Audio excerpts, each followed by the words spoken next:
Nah, setelah salat subuh bagusnya ngapain? Ngaji ya. Nah, ngaji.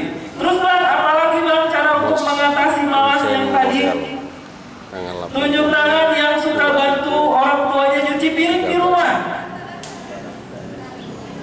Ya, alhamdulillah. Baik cewek maupun cowok cuci piring itu tetap sama bagusnya, nggak ada masalah. Tunjuk tangan yang pernah merasa malas ketika dimintain tolong cuci piring. Enggak berani. Ada. Enggak berani. Yuk, kalian pernah dengar kan ketika orang tua menyuruh sesuatu dan janganlah kalian menyatakan atau mengatakan karena torapinya tinggal saja. Pernah dengar kan? Kita nggak pernah kan bilang ya. Seringnya kan cuma bilang aman nih. Nah, coba perhatikan apa yang kita bisa pelajari dari mencuci piring. Awalnya rasanya malas luar biasa. Kemudian dengan pemaksaan yang luar biasa akhirnya kita mau dan mulai mencuci piring. Apa yang kemudian terjadi? Siapa yang pernah berhenti cuci piring di tengah-tengah? Saya rasa nggak ada. Sampai piringnya habis, kalian nggak ada yang berhenti, kok nggak? Jadi jika suatu saat kalian merasa diterima kemalasan, obatnya satu, mulai. Coba kita ulangi, kalau malas ngapain? Mulai. Karena ketika kita paham itu kelemahan kita dan kita tahu obatnya, insya Allah kita akan lebih mudah melakukan sesuatu. Ini yang kita contoh nih. Harus sekali belajar.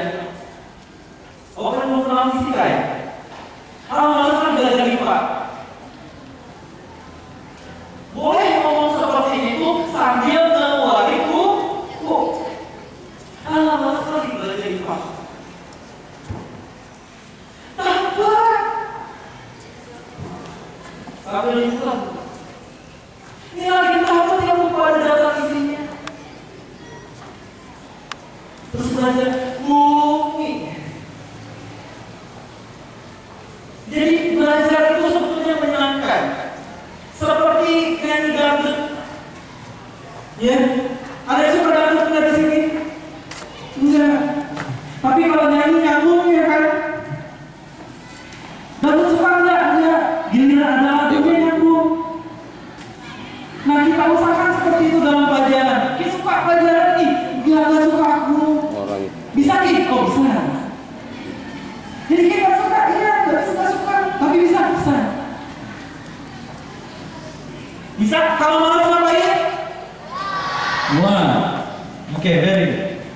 Yang kedua, tadi sebetulnya udah dikasih tahu ya, MC model disiplin itu juga salah satu cara untuk mengatasi malas.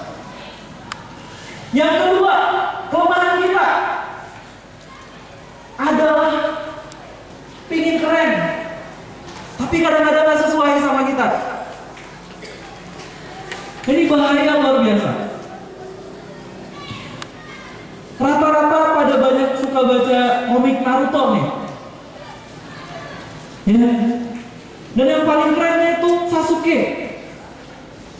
Orangnya cuek, cool. Kalau berdiri gini. Nah lucunya banyak sekali yang bergaya seperti Sasuke. Motivator. Ya, ninja paling keren di Naruto. Tanggal 8 Juni 2020. Sekarang jadi spesial nggak sih kalau semua orang bergaya sama? Hehe, apa? Sakit perut? Ya kan? Semua gayanya mirip artis Korea. Rambut,